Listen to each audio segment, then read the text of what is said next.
బుడ్డదాన్ని ఏం చేస్తున్నావే?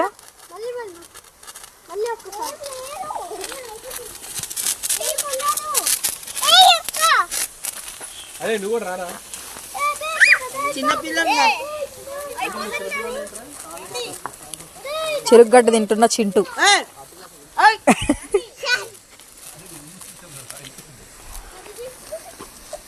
హాయ్ చెప్పు.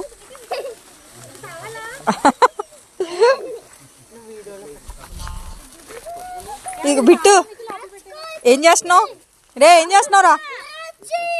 ఏం చేస్తున్నావురా?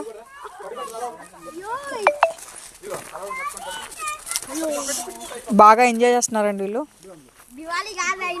దివాళీ కాపోయినా దివాళీలా చేసుకుంటున్నారు అనమాట. అయిపోయింది.